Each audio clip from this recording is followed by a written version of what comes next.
I'll call the board meeting to order. We welcome you tonight to our regular, actually this is a rescheduled board meeting, I guess, isn't it? One we missed last week because of snow. And we'll be here again next week for a regularly scheduled board meeting. Just for your attention, we had a study session or an executive session earlier today where we talked about a potential litigation issue.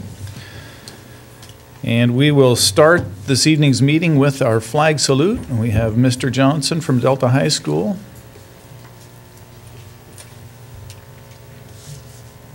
Who is the principal at Delta High School.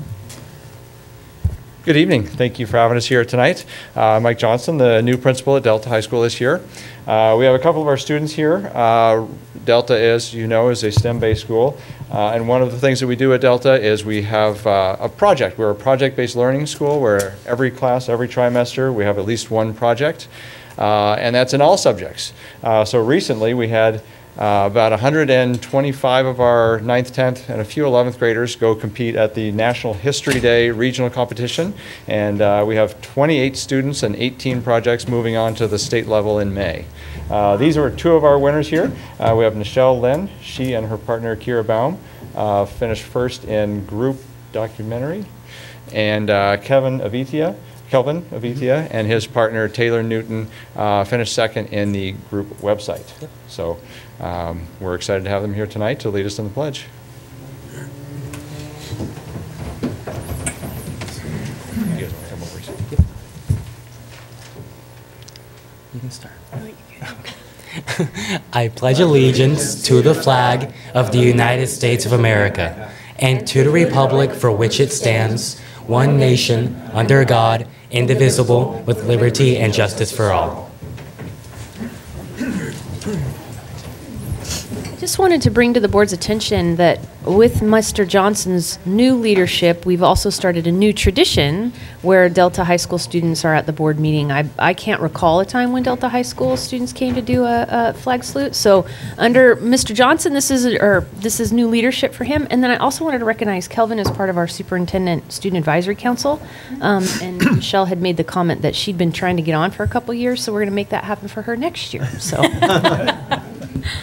Well, congratulations, students, on your accomplishment, and thank you for coming tonight, and thank you, Mr. Johnson, for having us, assisting us. Okay, moving on to item number 3 on the agenda. Roll call. Present. Present. Present. Present. Present. Present. Present. Okay, thank you.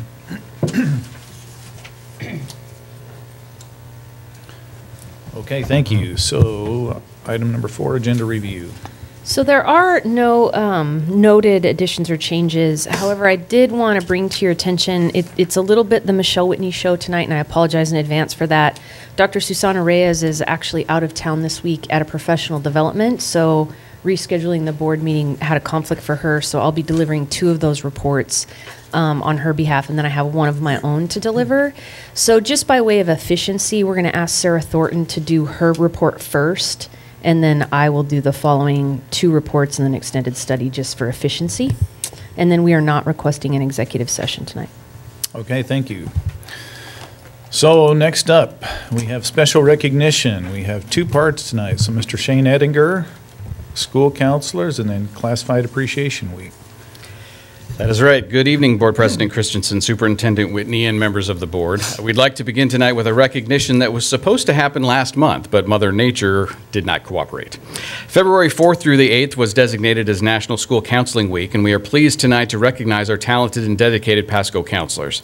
In Pasco, we know the work of our counselors extends far beyond crisis intervention and assistance. Our counselors also help craft the future by helping students recognize their own value and potential, helping them learn how to be engaged in their school and community. Our counselors are essential to student success by guiding those students to careers, vocations, apprenticeship programs, and the scholarships and financial aid that make college possible for so many of our students. We are fortunate to have so many thoughtful and caring counselors who go above and beyond every day to lift our students up. Now, we would like to acknowledge all of our counselors tonight, and we've invited them all to be here, but we also know that many of them are actually working this evening at their schools tonight for parent-teacher conferences. So, for those of you who are here, please come up front to receive a small token of appreciation. Angelo Elementary's counselor is Megan Mendoza. Captain Gray Elementary's counselor is Joshua Hurst. Chess Elementary's counselor is Emma Mercado. Curie STEM Elementary's counselor is Gabriela Perez. Emerson Elementary's counselor is Sylvia Macias. Franklin STEM Elementary's counselor is Imelda Ramirez. At Frost Elementary, Tana Perks Smith is the counselor. At Livingston, it's Kelly Longsdorf. At Longfellow Elementary, Elizabeth Espindola is the counselor there. Markham Elementary's counselor is Christy Pisano. McClintock STEM Elementary's counselor is Selena Castro. McGee Elementary's counselor is Lindsay Mott. Robinson Elementary's counselor is Laura Rudine. At Twain Elementary, the counselor is Bernadette Flores. And at Whittier Elementary, the counselor is Carmen Gonzalez. At McLaughlin Middle School, we have 3 counselors, Corey Kincaid, Sarah Overturf, and Diana Pardita. At Ochoa Middle School, David Almaguer and Kirsten Metcalf are the counselors. And at Stevens Middle School, Azalea Norwood and Tino Riojas are the counselors. The counselors at Chihuahua High School are Tino Barrera, Norma Espindola, Mary Gutierrez, Gina Flor Hinnant, Domingo Gonzalez, Ryan Thomas, Connie Wallace, and Andre Wren. The counselor at New Horizons High School is Amelia Jason. And at Pasco High School, our counselors are John Austin, Lisa Chaisa, Amanda Freeman, Axel Garcia, Rebecca McLaughlin, Andrea Lopez, Erica Parrish, and Cindy Sandoval. So a big thank you to each of our school counselors for the care that you extend every day to help Pasco students succeed. And it looks like they're all at work tonight. Now, we are also here tonight to celebrate a second group of dedicated Pasco employees. Governor Jay Inslee declared March 11th through the 15th as Education Support Professionals Week in Washington, formerly known as Classified School Employees Week. And our school celebrated our amazing classified school employees last week with food and special treats in the break room, and the district also delivered cakes to every building to help with that celebration. We were planning to recognize our classified employees at last week's board meeting. Again, Mother Nature had other ideas. That's why we're here tonight. Now, every hour of a student's day is made better by our hardworking and caring education support professionals who make sure that our students get to and from school in vehicles that are safe and well maintained. They also make sure our students have the nutritious meals and snacks they need to keep their minds and bodies fueled and ready to learn. They deal with miles of paperwork to keep our schools on schedule, on budget, and on task. They make sure that our facilities are beautiful and well cared for. They nurture, mentor, and guide students to accomplish all they can and to be the best that they can be. Our classified employees create an environment that fosters learning and shows our students and employees that they are treasured. Now, we have representatives from each school, or we've invited representatives from each school tonight from our classified unions here to help us celebrate. So please come forward when I call your name. We'll be sending you home tonight with these bags full of brand new We Are Pasco lanyards. And we ask you to distribute them to all of the classified employees at your building. So, from Angelo Elementary, Lucy Aragon. From Captain Gray STEM Elementary, Paula Post. From Chess Elementary, Daniela Barbosa. From Curie STEM Elementary, Josh Wick. From Emerson Elementary, Mary Anderson. Franklin STEM Elementary, Carla Contreras. Frost Elementary, Cheryl Jenkins. Livingston Elementary, Larisse Richardson. Longfellow Elementary, Darlinda Klingelly. Markham Elementary, Juliana Mendoza. McClintock STEM Elementary, Terry Dickinson. McGee Elementary, Cynthia Knorr. Robinson Elementary, Maricela Montalongo. Twain Elementary, Chris Mayfield. Whittier Elementary, Rosalva Garcia. McLaughlin Middle School, Heather Bricky. Ochoa Middle School, Carolina Hernandez. Stevens Middle School, Maria Campos. Chihuahua High School, Nancy Martin. Delta High School, we invited Karina Shermer, but we also have Mike Johnson here, so he may take those home for her. New Horizons High School, Adrian Galvez. Pasco High School, Brenda Alabadi. From IPAL, Tana Beagley. From the Parent Education Center, Maria Morphine. From the Migrant Program, Maria Manzo. From Nutrition Services, Genevieve Cash. From the Print Shop, David Campos. From Maintenance and Custodial, Yvonne Torres. For the Booth Building, Mari Villa. From Right the up Early here, Learning fill Center, Bertha Correa. Come on around. And from Transportation, Linda Zapata and Kim Hayden Tarr.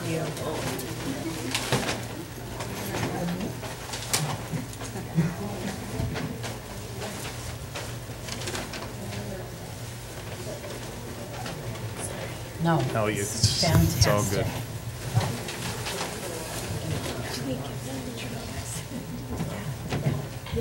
We'll all do that.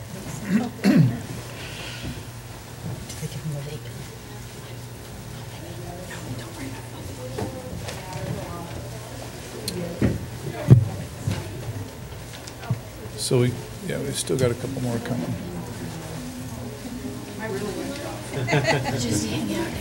There's a lot of us. What's up? Mary, Mary.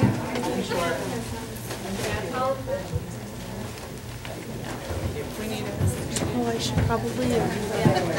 So is that everybody?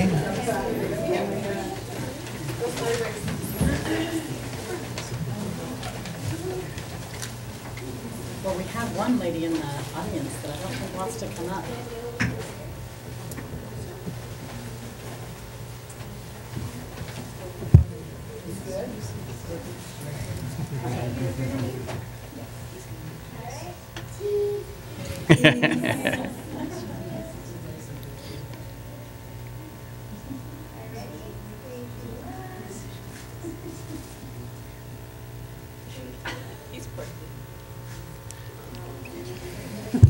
Okay, so we understand that these lanyards, can you show us one of those lanyards? We want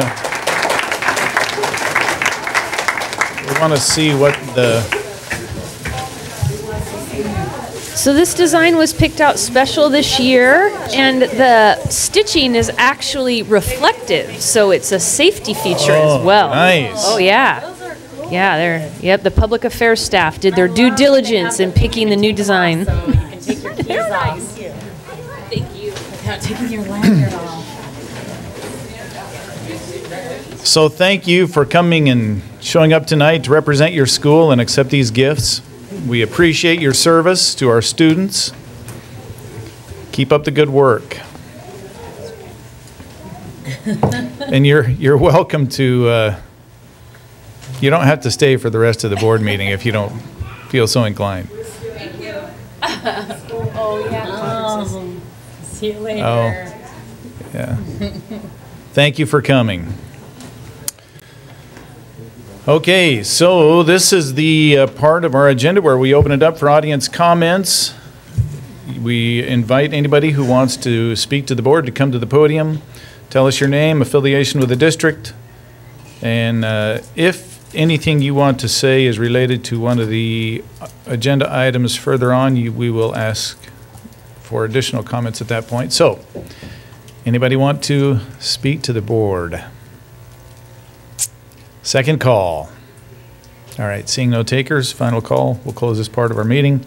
Moving on, approval of the minutes. Could we get a motion?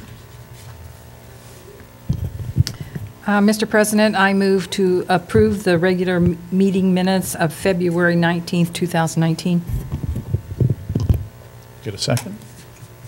Mr. President, I second the motion. So it's been moved and seconded that we approve the regular meeting minutes for our February 19th, 2019 meeting. Those in favor of approving those minutes, please say aye. Hi. Any opposed? Thank you. Motion carries. Minutes are approved. So, consent agenda.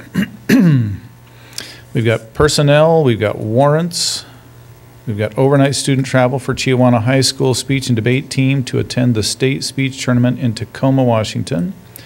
Overnight travel for Chiawana High School band students to participate in the 2019 Music for All Festival in Vancouver, Washington.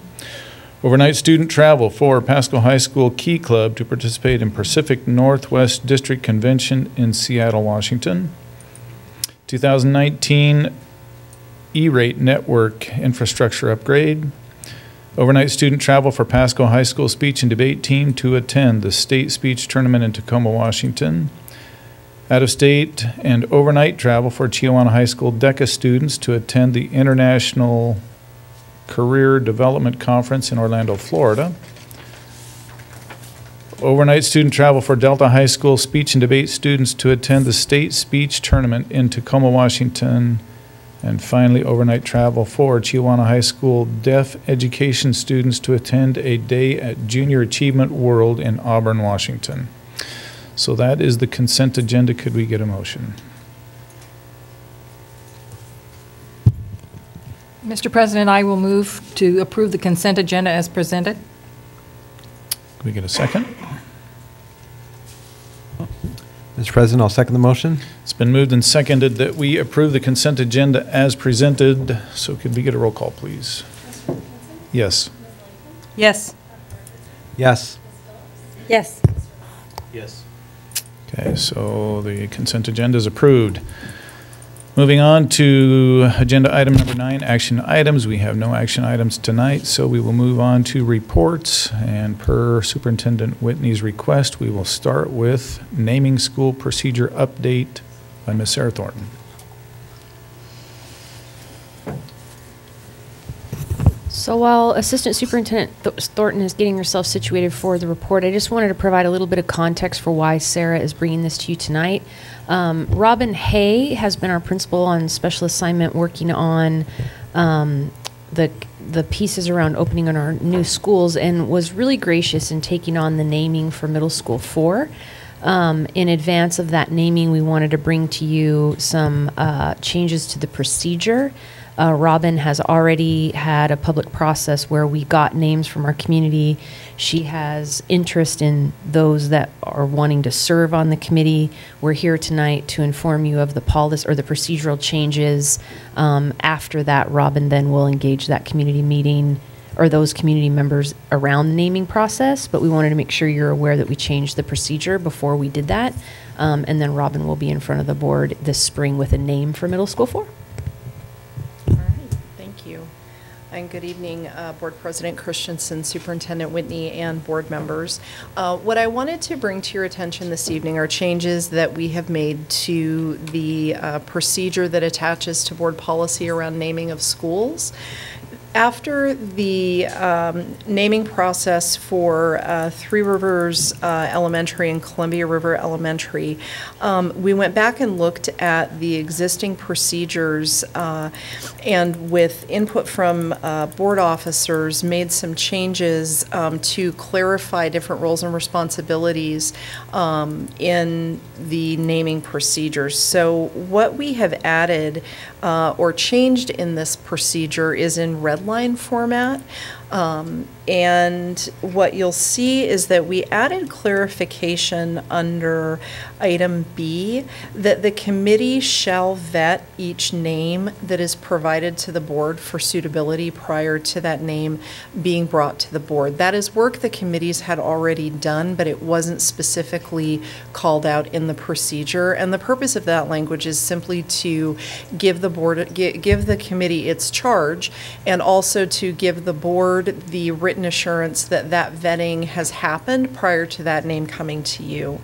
In addition to that, we also clarified under item C that the selection process for the board is that the board will select the name of the new school facility from a list that's submitted by the committee, and then we added language to clarify that in the event a majority of the board members don't accept a name that's submitted by the committee, the appropriate procedure would be to reconvene the committee, that the committee would select an alternate name or names, and then they would provide that to the board.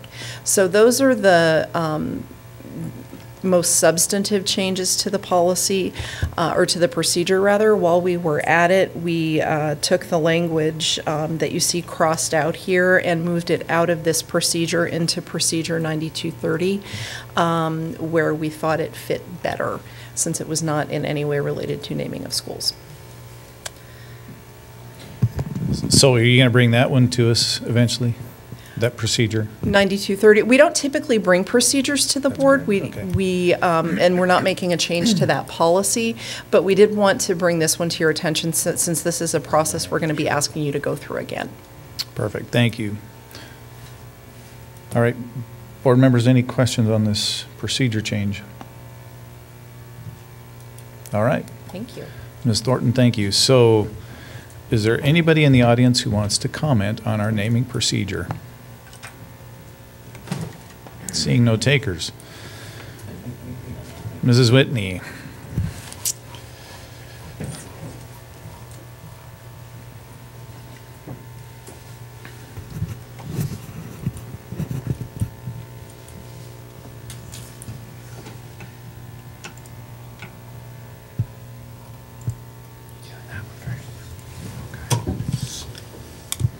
So as I mentioned at the start of the meeting, I am delivering a report for Dr. Reyes. The intent and purpose of this report is really just to give you an update in terms of where we as a district and where the boundary committee is around the Columbia River elementary boundaries.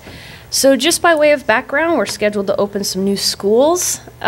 We have our school names for Three Rivers, Columbia River, and then Middle School 4. We just talked about the naming process, and then obviously replacing Stevens. The good news about is we have new schools. The hard news about having new schools is it requires us to look at boundaries. So we launched a boundary committee and did a very diligent job in harvesting feedback and input from our community in May via online surveys and paper surveys. We had only over 650 responses from staff, parents, and community, and we used those responses to help develop guiding principles and frame the work of the boundary committee as it aligned with the values of this community. So the work and meetings began in July of 2018, and as a board, you have already, it's kind of a trilogy. We have the Three Rivers, we'll have Columbia Rivers, and then we'll have middle school boundaries to bring to you. So you've already taken action on Three Rivers in February. It also required us, this thinking about the boundaries under this particular revision process really stretched us as an organization to also simultaneously talk about program delivery. So our district special programs staff was critical in this set of conversations and engaging especially our two-way dual language teachers, as that was one of the programs that we talked pretty heavily about, how we might expand opportunities for kids across Pasco and using the boundary process as a way to enhance and maximize that. So that was a special consideration for this particular process. And we've done lots of board study sessions and board reports about boundaries as part of this process. So these guiding principles should look very familiar to you. They were developed in a study session, again, based on the 650 responses we got from across our community, really trying to align the parameters and decision-making and kind of the litmus test of boundary scenarios with the interest of the board and the values of our community. During the process, we recognized that some of the priorities that in our guiding principles were actually kind of in conflict with one another. It's almost like you can't turn right and left at the same time. So we came back to you as a board and we asked you to help us prioritize. So this is a reflection of our priorities or our guiding principles that were in conflict to one another. What should we keep our eye on? So this slide represents the combined ranking on a scale, what was most important to the board. I'm going to click through these maps fairly quickly because the relevance of these maps is really just to show you that there's been multiple iterations of the boundary scenarios. So there's 3 different drafts A, B, and C, all of which are in your documents there, and you can dig into. These 3 boundary scenarios, and this is the corresponding data set, those 3 boundary scenarios evolved into this boundary scenario, which we're referring to as boundary scenario F. Boundary scenario F is the boundary scenario that was taken out to the community. So really this is the most relevant map for you to consider as a board and dig in and study where what went to the community in terms of potential boundaries for Columbia River. This is the corresponding data. There were two public meetings held last week, one on the 13th, one on the 14th. Between the two, there was about 50 participants who were all highly engaged. The process was small groups that was facilitated by a boundary committee member. So community members who came got one-on-one conversation and questions asked and kind of dig into the scenario. We received some feedback at the meetings, and then since then about 34 online responses have been submitted. There's also been some social media posting that Susanna has monitored closely. The themes of feedback really have to do with the broadest theme and probably the most consistent theme is being very cognizant about those neighborhoods who have already been moved 3 or 4 times because of the kind of the fast growth nature of their neighborhoods. And so that was really the largest theme and feedback from the responses we've gotten so far. However, we'll continue to collect feedback from our community. The boundary committee will meet again and assimilate that feedback that they got both at the face-to-face meetings and the feedback that is given directly electronically. And then we're very diligent about monitoring our social media platforms to glean other insights from our community in terms of how we can make scenario F better. So the boundary committee will assimilate all that feedback, apply it to scenario F.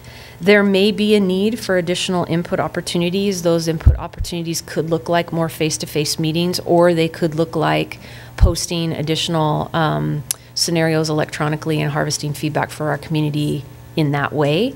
We would be expecting or anticipating that we would be able to complete that process and have a recommendation in terms of Columbia River boundaries back to the board in May.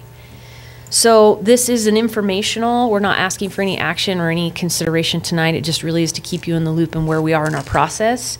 I am presenting Dr. Reyes's work to you. So in terms of like the technical inner workings of why this boundary line here and what about this number, I can collect those questions from you as a board and have her dig into those and get information back to you.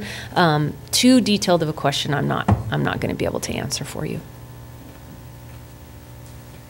Okay, thank you, Mrs. Whitney. So any questions, comments on boundaries? Unbelievable.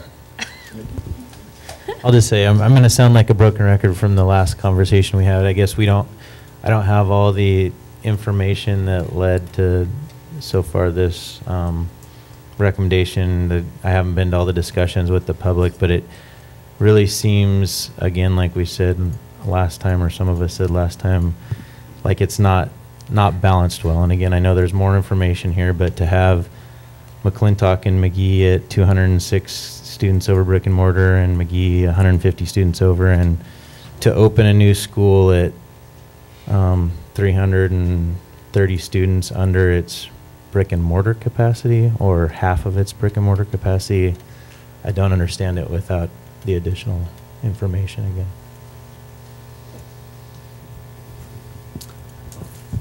Thank you, Ms. Whitney. Can you go back to the map, the scenario F?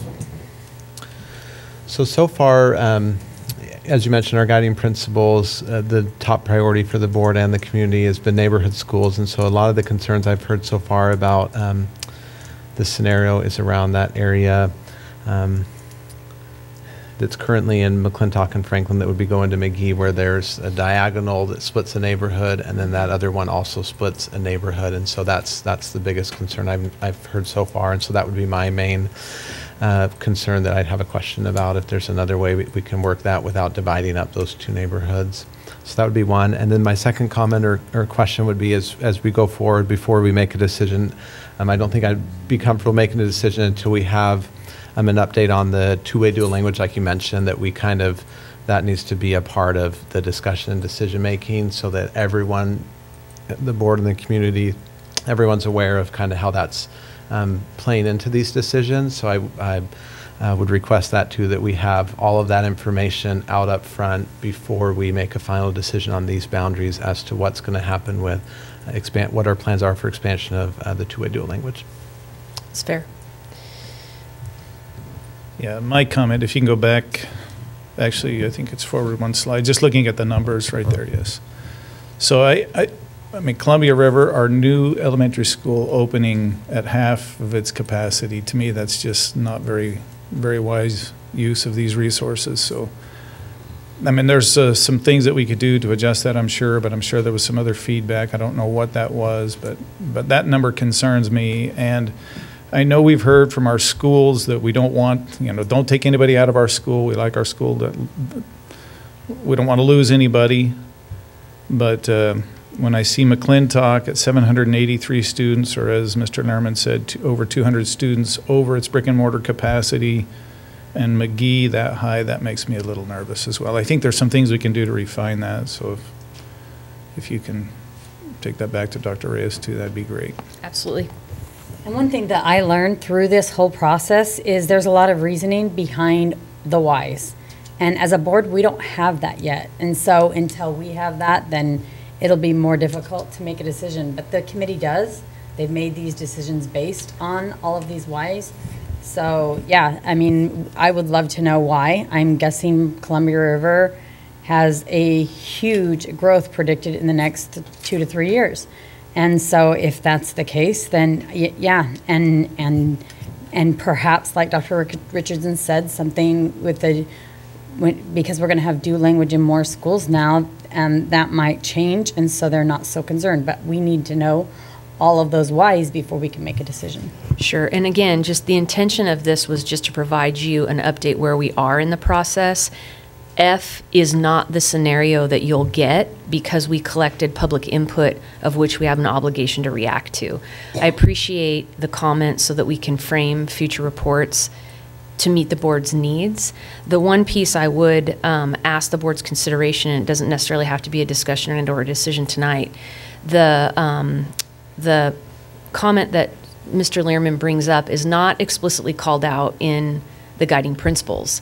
So if there's a modification that the majority of the board wants us to make to the guiding principles to push that thinking up against, we would need to have that decision and discussion from the board. So I would offer that as a consideration for you as a board moving forward as well.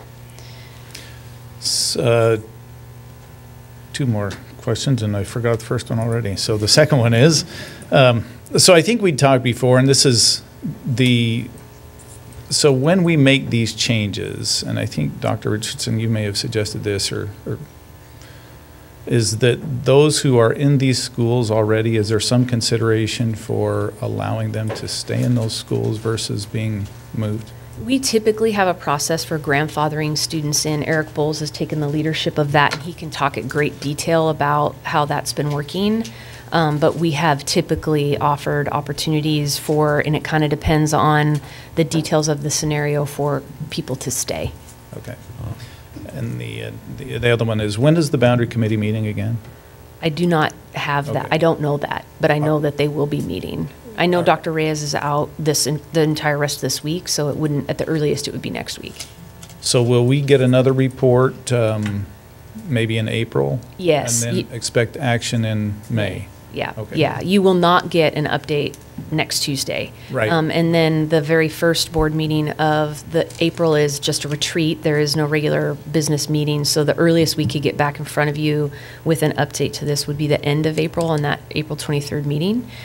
So we would anticipate that she would have an updated recommendation assimilating all your requests, and then be ready for some kind of action in May. Okay, perfect. And to follow up to Mr. Christensen's question about the grandfathering, and I actually was just asked that the other week, so I'm curious how should we direct people to talk to, because with the Livingston, our boundaries already set there, I think that's going to come up. Where do we direct people? To their principal, Where do we direct them? Principal or you? So my office is probably the very easiest, and we sent a variety of letters, 5 different letters out to families that are going to be impacted by the boundaries about a week and a half ago, and we've gotten some feedback already. So just keep coming my direction. I'll be glad to connect each family so they get the information that they need if it's not called out explicit to them in the letter. Okay. I think streamlining that through Eric's office is really important, so we have consistency in messaging and take that burden from our principals. Okay, one down. Okay, 2 more to go. I'm on it. Here we go. Oh, no, Mark. Oh, wait, I can do it. I'm not going to panic. No one panic. Speaking of panic, let's talk about weather. So, I'm here today to kind of bring full circle another historic winter. So, if you recall, in 16-17, we endured a historic winter together, my first year as superintendent. We had a little bit of a reprieve last year, but my understanding is we have set more records this year together with our weather. So, when there's bad weather, it causes us to make some decisions about access to school. You can see here that the red is closure days and the orange or yellow are delayed days. We closed school 8 days and delayed 4 based on weather. So my understanding is that it was a historic snowfall in February, that there has not been as much snow in February in this area in 200 years. And my understanding is that we also broke some 200-year record with our snowfall in March as well. So I like to be a trendsetter, but I would rather not do it with weather. Yeah, so again, just by way of background, this has just been a record-breaking snowfall, I think, with the least accurate weather forecasts I've ever seen in my entire life, that resulted in 8 canceled days and 4 2-hour delays. And I do really just want to one more time, and probably many more times, recognize the diligent efforts of our transportation department. You know, Jose Hernandez during that time is up at 2 a.m., driving roads. His team, he calls his team out when appropriate. Steve Story was integral in that. And our grounds crews maintenance staff, our transportation staff was just absolutely incredible. And the impact to them was just really extraordinary. So I just want to really acknowledge their efforts. And they were really the foundation that we all stood on during the weather. As you may recall from 2016, you as a board can direct staff to apply for an OSPI waiver for days canceled due to weather that fall under the governor's proclamation. So the governor will proclaim that this is a state of emergency, therefore milk can't get delivered and we can waive school days. I mean, that's kind of the general gist of the proclamation if you've ever read it. In order to qualify for that waiver, however, we do need to meet some requirements. We're required to hold school through June 14th. We're also required to make up at least 3 of the canceled days. And we're required to meet an average of 1,027 instructional hours. And the last 5 school days of the 180 days can be non-instructional for our seniors. So I want to provide just a little bit of a context for our recommendation for you. And again, it's kind of drawing us back to the historic 2016-17 school year. That year, it disrupted 17 days. We had 7 2-hour delays and 10 cancellations. And that was spread between December and February. So somehow this felt worse, but it was actually less days. But the impact was just so like squished into 1 month that it was a lot. So during that 16-17 school year, we learned a lot about what our community's interests and values were around weather waivers, etc. We also collaborated with our labor unions. We did a lot of community surveying. If you remember, we sent out some electronic surveys to our community. And what it resulted in for us was kind of some parameters for our recommendation. It was very clear to us in 16-17 that our community did not want us to move graduation, where it was announced and delineated on the calendar. They did not want us to move it to a different day.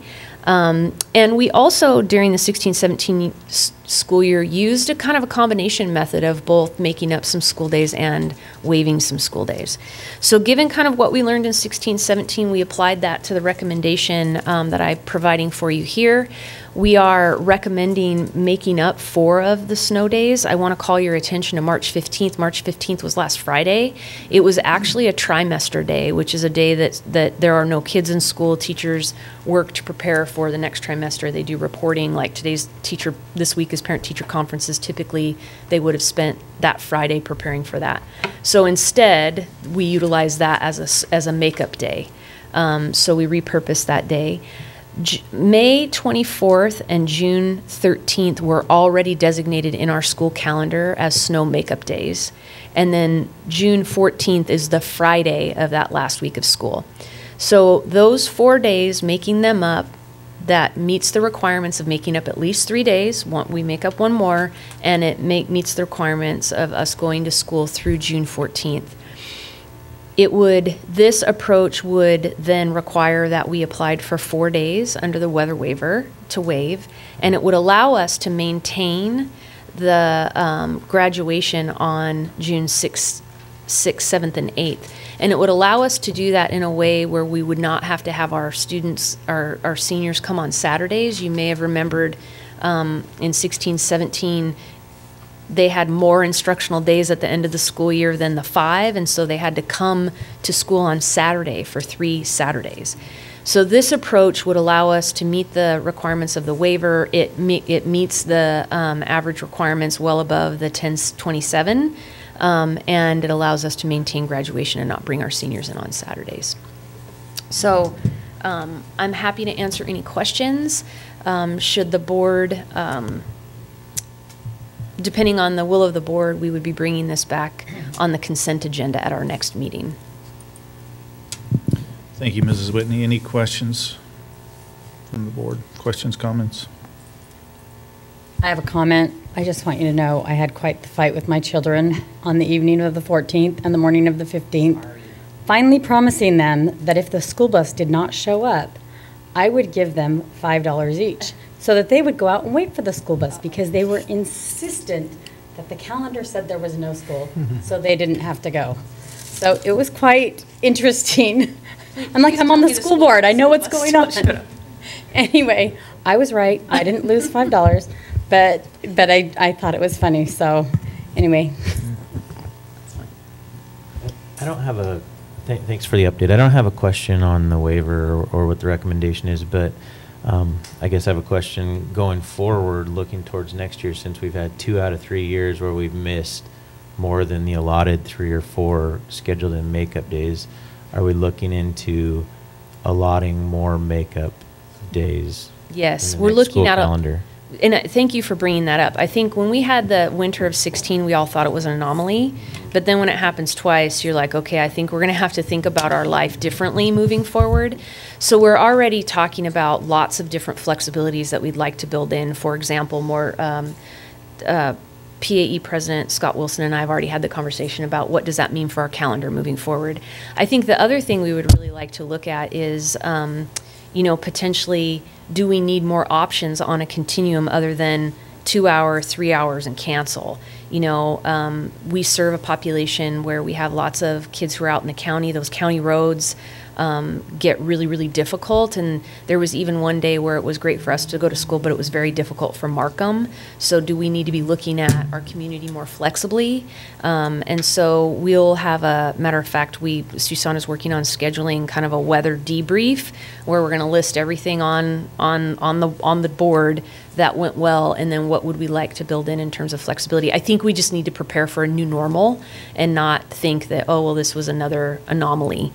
Like 1, but 2, like now the 3rd time, if we're not ready, then that's on us. So we'll prepare differently in the future.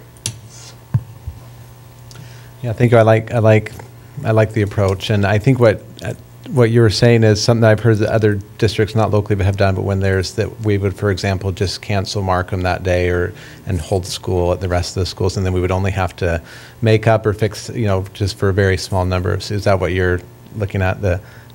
Something like that. Something like that. And I think as we're looking at the calendar, I agree with Mr. Lehrman, and it sounds like we're already doing this as far as looking at more snow days. It may be a good time too to. We've talked about this in the past, having a more consistent calendar where we start school every year, the first Tuesday after, establish it so people know years in advance that we have a perpetual calendar. We start school this exact first Tuesday before Labor, whatever it is, so that we really have a set calendar that the community can rely on, as opposed to a year to year, everyone's waiting, wondering when school starts and when school ends. I think that would be really appreciated by the community. So good news with that is we can check that off the list. And this is the first year of the new contract where we do have some perpetual calendar language. It'll be our first opportunity to implement it. So, with any new implementation, there'll be bumps and there may be things that we want to kind of evolve over time. But we are applying a new set of contract language to this year's calendars. So you can be looking forward to that coming soon. I believe there's some deadlines in March coming up. So we'll have that in front of the board.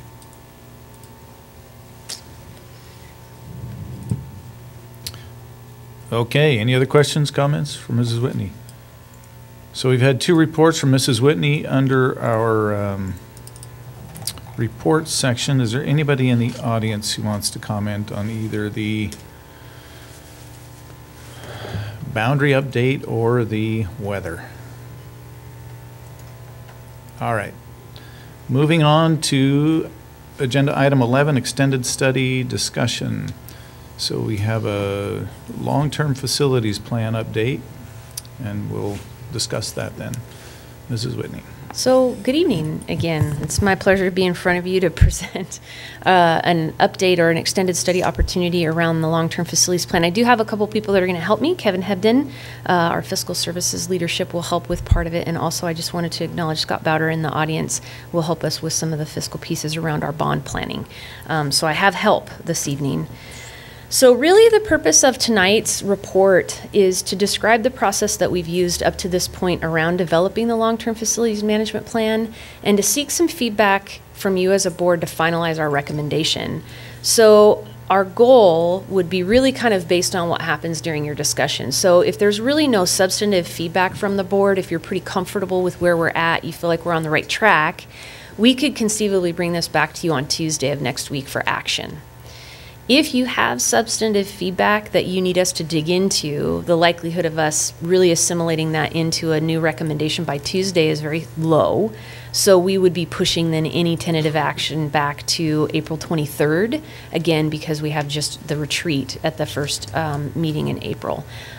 So really kind of the outcome of what happens next with the plan is based on how comfortable you are with where we're at this point.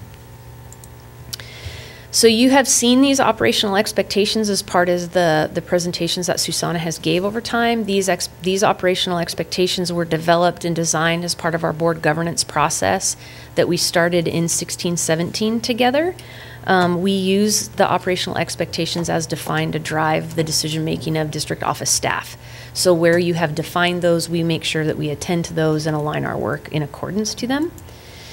I just wanted to spend a little bit of time because I think there's some misconception and some confusion around our community group, builders group as a whole. So I just kind of want to take a little bit of a walk down memory lane. The purpose of the community builders group was really intended to inform and contribute to the development of long-term facilities management plan. So if you remember, we established the community builders group in the spring of 17. That was after the Pasco Facilities Task Force of way before that had identified the bond that was put on the ballot in February of 17. That process was 100% complete before that time.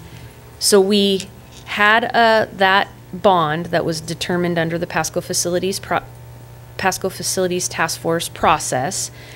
That was already defined and that bond was moving forward. So then kind of alongside of that, we were like, okay, we want a community builders group. They're going to work on the long-term facilities plan. Well, in February, the bond was unsuccessful. It didn't pass. So we had a choice point there. And as a board, we actually had a special meeting where we had lots of community come and give us input in terms of how they felt like, what they felt like we needed to do to kind of recover from the unsuccessful bond. So at that point, we had this kind of community builders group out in the wings, and the decision was made to shift their focus in the short term to preparing to launch another bond in November of 17. So their focus, it's kind of like the light shifted, and they were really shining it on what do we do about the November 2017 bond. So we got that bond squared away. It successfully passed in November, and then the community builders group reconvened in December of 2017 to continue the work that it was originally tasked with, which was the long-term facilities plan. So I have been asked over time, well, what was the initial purpose of the community builders group? I thought it was long-term facilities planning, but then they were involved in the bond. And I was like, well, yes. Yeah, both of those things are true, and it was really based on the context of our focus and work changed after the unsuccessful bond in February, which, and rightfully so, as an organization, we needed to recalibrate, and as a board, you gave us some direction on how you wanted us to respond. This timeline and framework has been in front of you as a board, and you can see that we're getting that down there toward the end where we're bringing the development of the whole plan together and starting then now to interface with you as a board around getting it approved. You as a board interacted in February of 2019 again around some guiding principles. These came from research of what were other guiding principles that other school districts used in their long-term facilities planning. Some of the survey that we did around the boundary revision process of those 600 surveys also clearly told us what our community values were around facilities. And then as a board, you also added your own insights based on the constituents that you have heard in this process as well. So these are the guiding principles that have been used by both the technical working group and the community builders group to drive the planning and the process of developing the long-term facilities plan. I just also wanted to remind the board that at various times throughout this process, we've come to you with smaller chunks of the plan to give what we call a nod. We didn't ask for formal approval of these, but we needed you as a board to say, yes, we can support you to work with this particular foundational understanding. So part of that was school sizes. So our planning, for planning purposes, we're planning elementaries between 700 and 800, middle schools 913, etc. So in October of 2018, as a board, you acknowledge that yes, we're aware that this is what the community, the data that the Community Builders Group is using to plan moving forward. We did the same thing with site sizes and acknowledging that there's ranges there and there could be special circumstances around sites sizes. However, as a standard, this would be kind of the range that we would be attending to when looking at land purchasing, when looking at if we have larger parcels of land, how much of it are we going to use, how much of it are we going to potentially sell and or partner with other organizations around. And again, you acknowledge that we were utilizing that for planning purposes in October. The Community Builders Group worked through a prioritization process where they kind of delineated between 3 different priorities. This is the list of things for them that bubbled to the surface as their first priority, their second priority, and then the third priority. And as a board, you've seen these slides before. This is just a review for you. I think the piece that would be important for you as a board to understand at this point in the process is really the context for the broader long-term facilities management plan recommendation. So you can see on this slide that the recommendation really comes from a review and analysis of a variety of different kinds of data.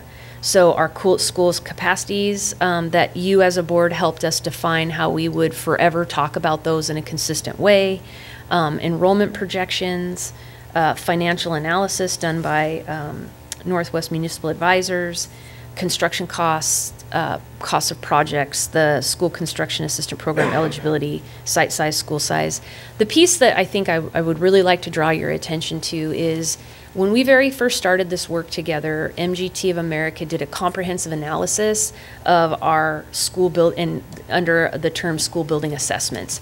I wanted to assure you as a board that that information was not lost, and we kept that, or the Community Builders Group and the Technical Working Group kept that in front of them as a source of data for helping make decisions and prioritizing decisions. And so you might remember it was a binder like this fat, and it had like a tab for every school, and it was color coded with red, yellow, green, and it had to do with the condition of the building, the educational suitability, technology, infrastructure, and then an overall site score. So I just wanted to assure you as a board that that data was also used in this process. There was extensive and thoughtful dialogue that was really, the intent was to try to draw our Community Builders Group to a place of consensus and develop an initial 12-year project timeline and then establish a commitment to review it every 2 years. So in front of you, you have a copy of the next 3 to 4 slides because I recognize that on this projector it's very small. But this is the recommended bond timeline. So I want to call your attention. We had some discussion at our last meeting together that we would follow kind of a 4-year cycle for bonds starting in the 2020 and run them every 4 years. that the bonds would be around that $100 million mark as a place to kind of plan toward. And what you can see here is a pretty flushed out 3 bond cycles. And then in the 4th bond cycle, you will see, and this is different than what you saw the last time we brought this to you, you see some tiers of recommendations or a menu of potential projects. And the thinking is that, you know, this is a plan, and it's good to be planned out and thoughtful. We also need to be flexible. So if the circumstances of our community change drastically, that, you know, we would need to be thoughtful about making those adjustments. So the 4th bond then, the way it's structured, allows for that flexibility in the 3 cycles, but also kind of captures those projects that were important to the technical working group and the community builders group. Now, I want to be clear with the board that by approving a long-term facilities plan, you're not approving this bond measure. There would be then a whole separate process where we would dig into each of those separately at the right time in the process and work through the bond planning process. This, again, it's a roadmap, it's a plan, and we feel like the first 2-3 bonds are a good place and like a springboard to start. And then the 4th bond, structured the way that it does, gives some freedom and flexibility to be agile should the community need us to be. At this point, I'm going to invite my colleague. Actually, I'm going to take a deep breath for just a second and ask the board if there's any clarifying questions or anything I can offer you that I didn't explain well or you needed me to cover before I invite my friend to the podium. Looks like you're good. Okay. Scott, thank you. Good evening again. For the record, Scott Bauer with Northwest Municipal Advisors. So you've seen this type of chart a couple of times before, I think. And this, last time we were here, I think we had scenario 19. And so this is scenario 21. And the difference really between this and the previous one is the total, is there a pointer at all? The total bond amount is about $2 million less than scenario 19. So this one, as you see at the bottom, is 418, again, for all 4 authorizations. It also shifted about $10 million from the 4th authorization into the 3rd authorization. So that's really the main change. And how did that affect, how did that change then between 19 and 21? Really, it just increased the levy rate amount from a total change of $1.09 to $1.10, so just a penny difference. So again, that's the difference between 19 and 20, or I'm sorry, and 21. And then this is the look at. Can I ask a question? Oh, Just sorry, so we're yes. Talking the same language, because we keep talking. We've always talked levy for learning maxed at $1.50 right now, and when we Right. say total levy rate at $1.10, what does that mean? So what that is the difference between one year to the next. So we've layered on a new bond issue. I don't know, does that show up? There we go. So basically from this light red, how much would the levy rate increase from one year to the next when the blue bar comes online? When you say levy, though, you mean the combined, it's what's levied for taxes, the combined bond and levy? Well, so it's the $1.10 is the differential. Whether I'm talking your M&O levy or a bond levy, I'm talking that you're levying taxes to your community. Yes. Okay. So it's the combined M&O and bond levy. Right. And since the M&O is staying at $1.50, the differential is only due to the new bonds, the $1.10 in this case. Yeah. Okay. Is that clear, Scott, and everybody else? Yeah. All right. All right, thank you. Sure.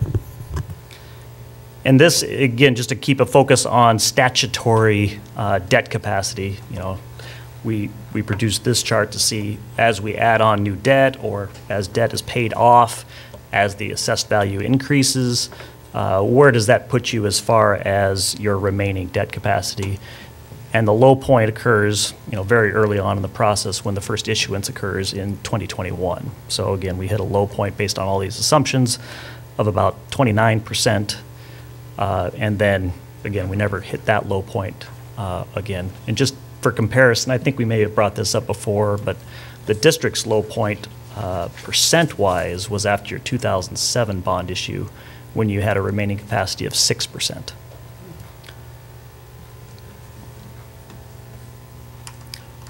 Any questions on either of these pages here? Any questions? All right. I think that's good, Scott. I appreciate it. Okay, thank you.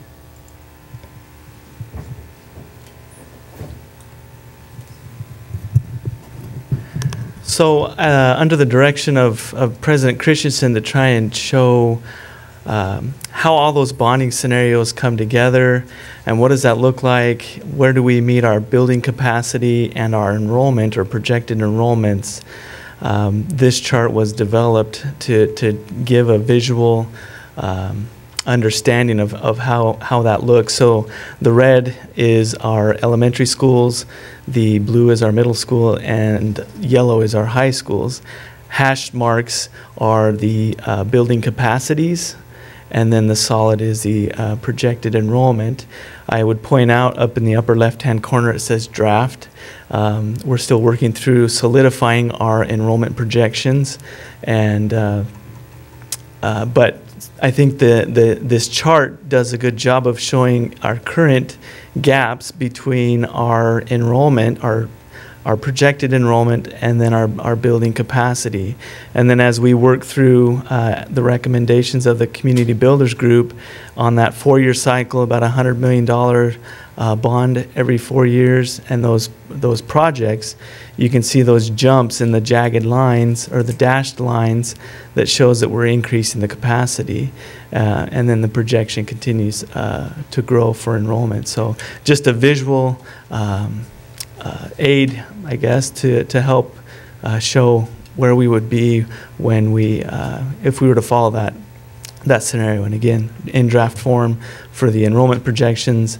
Happy to answer any questions you might have on this slide here.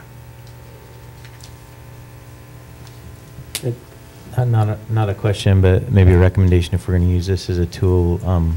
For the years when we open the school, this would be like a stepwise function instead of kind of where you have the raise in just straight up capacity. Yeah, because we don't know if it's built on the front end of that or the back end of that.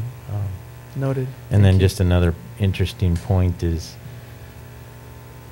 how we reconcile the different growth numbers that we get everywhere. These growth numbers look a lot lower than some of the other growth numbers that we've been talking, and I know you're in draft form, but it's just an interesting thing for us to keep tabs on.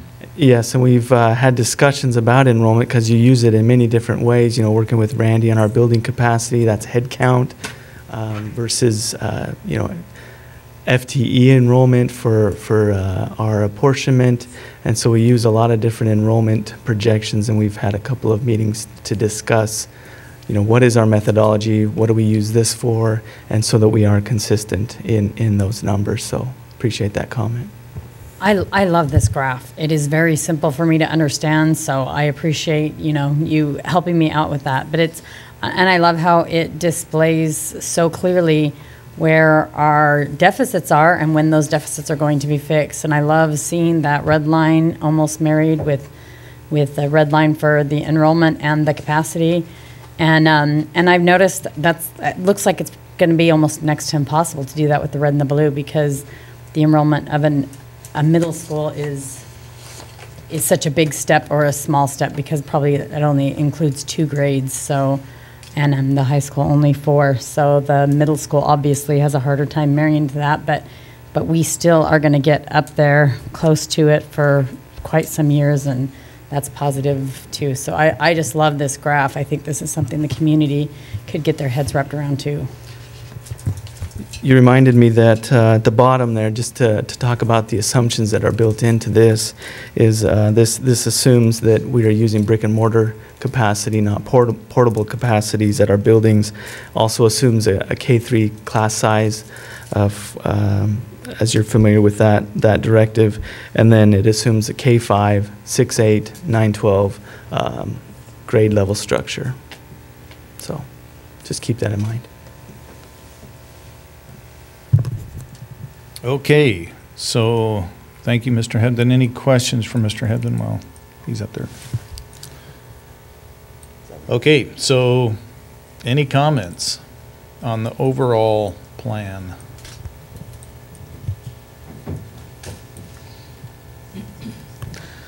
I like it. I think the district, everyone's followed, the guidelines protocol. I like what they've brought forth. I'm in favor of it. I think it's good to get it out there. I appreciate some of the clarifications. Ms. Whitney mentioned that, this is our roadmap and plan, but the process of approving a specific bond is an entirely different legal process we have to go through, but it's very much, this is our plan, a roadmap, and then that process has to be followed, but it's nice to have it out there, something concrete that we're looking at this into the future.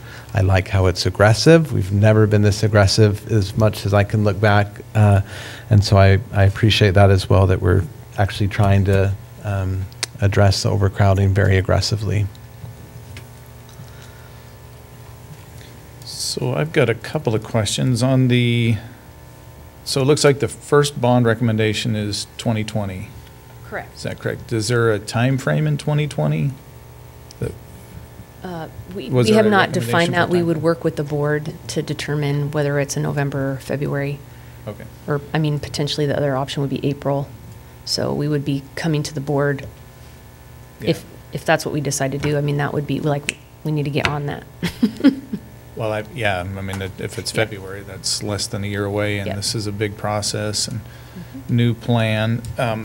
Is there going to be, what will this look like? Is there going to be a report? Is there going to be, okay. So there will be a report. So what do you mean by report? I'm sorry.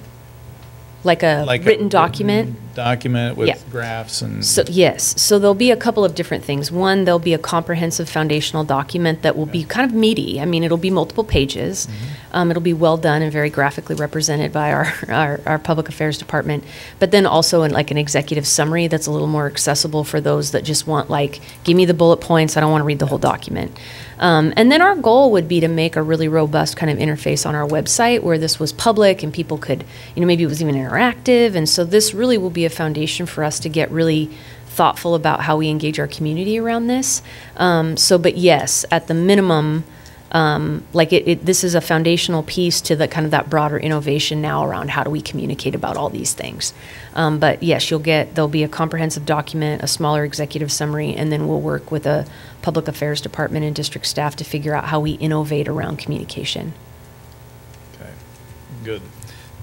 I really like it. This is something I think will be very helpful for us as a community, where we can look out and see what is on the horizon, kind of what the bond size will be, the amount of tax, and of course these are all based on projections, which everybody knows are not perfect. Periodically we will have to update this. Interestingly, we rarely get below 50% of our bond capacity, which is good news. So we have capacity there. If we need to do something more, hopefully we're catching up and even getting ahead of it. So I like that part of it. And this is just looking at the first bond there, where it's got, and this is a little nitpicky thing, and I apologize in advance, but it's got Markham and then it's modernization. So I'm not sure what that includes. Just on the modernization, I believe once we modernize, then that resets our clock for being able to rebuild new and lieu. So I don't know what that included, but I think we need to be careful of that. If we can modernize it and make it functional for the next 30 years, that's good. Hopefully that was considered. And I know very well what it means because my kids went to school there for so many years, and it is and so I remember all the charts that were presented to us, and Markham was just inadequate in there, and we can't have teachers teaching in an inadequate facility. So I'm 100% for that, but I do think we need to just explain it all. Yeah. I love this. I think it's fantastic. It's exceeded my expectations. And I think it's exactly what this community needs. I think there's been some incredibly innovative things that have happened. We are getting ahead of it. We are opening some schools that are under capacity. We are overall right at capacity with our elementary schools. I don't know when that has happened forever. I would love to go back and see when that has happened in Pasco. So you know, I just think that we're making some real progress. And if we can pass these bonds and get these things, get ahead of some of these things, I think we're going to better be able to focus on our kids' achievement and really helping them to grow, because sometimes putting out fires is always takes more energy than preparing for them so that we don't have to deal with them. So I think this is fantastic.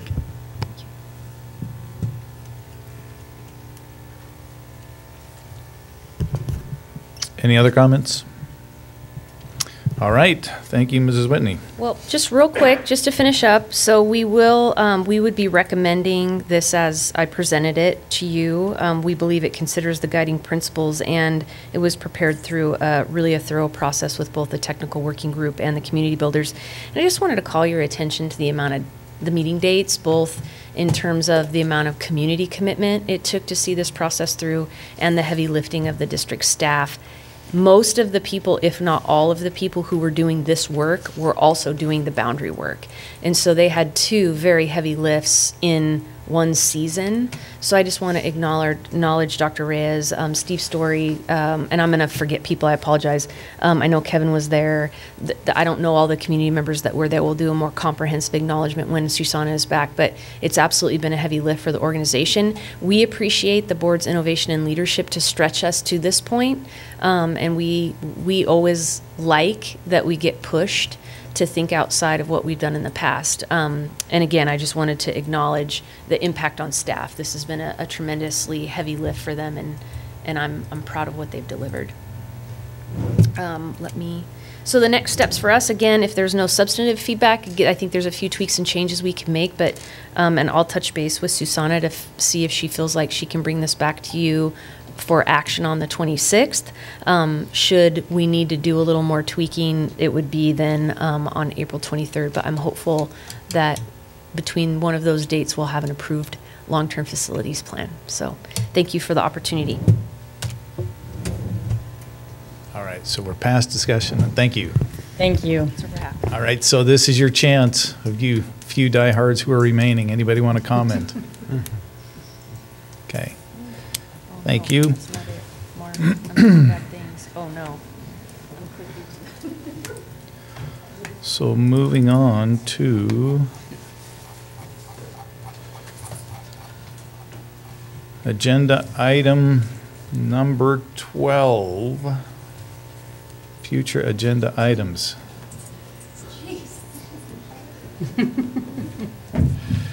Gosh. I should have just stayed where I was at, you guys. I'm sorry. Don't worry, I just run the place. Okay, hold on. Okay, so next Tuesday, we're going to have same place, same time.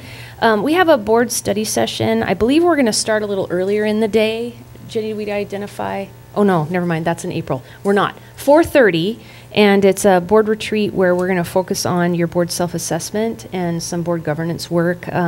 Steve, Amy, and I had an opportunity to go to a WASDA training last Wednesday.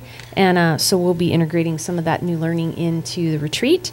You'll get a report on the Voting Rights Act update. Sarah will be providing that. And then this is the beginning of a series of presentations that Kevin Hebden will be doing in preparation for our budget planning process this year.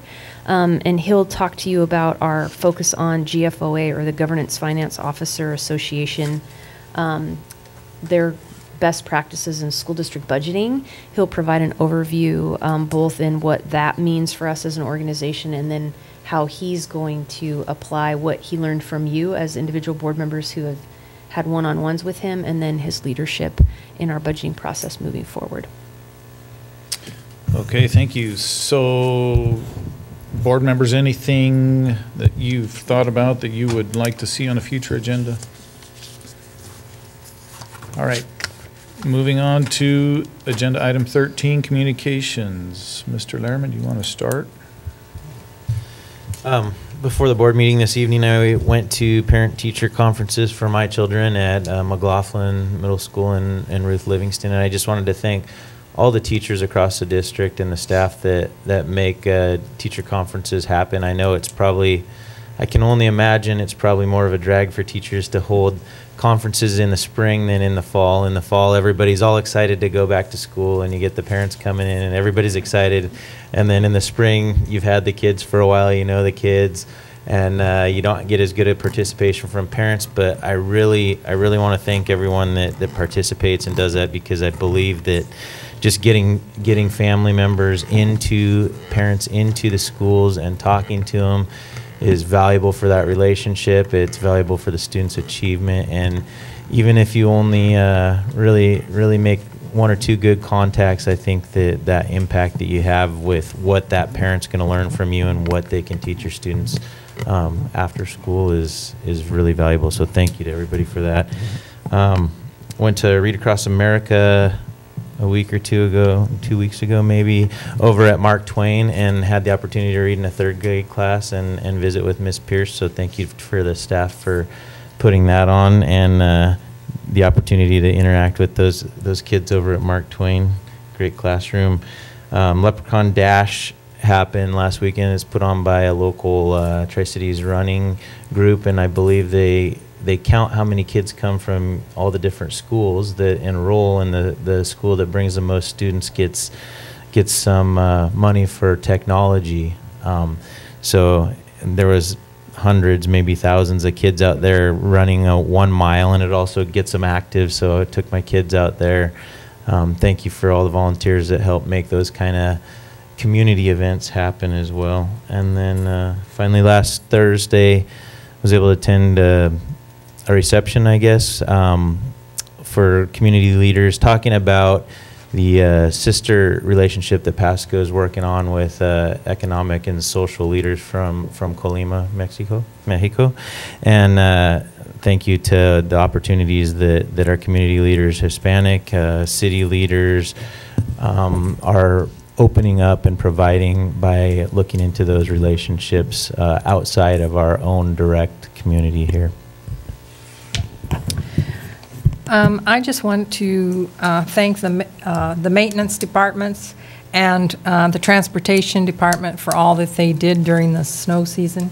I know that they had a difficult time keeping our schools clean, and so that the kids could get in, the teachers could get in, and that they could, the transportation, I know they had a tough time getting it on the streets and picking up our kids, and I just appreciate all that they did. They did a great job. Thank you. And for all the difficulty for Michelle not sleeping and worrying about getting whether we were going to be on time or whether we were going to cancel school. I know it's a great frustration and worry for her, and I appreciate everything that they all did. Thank you.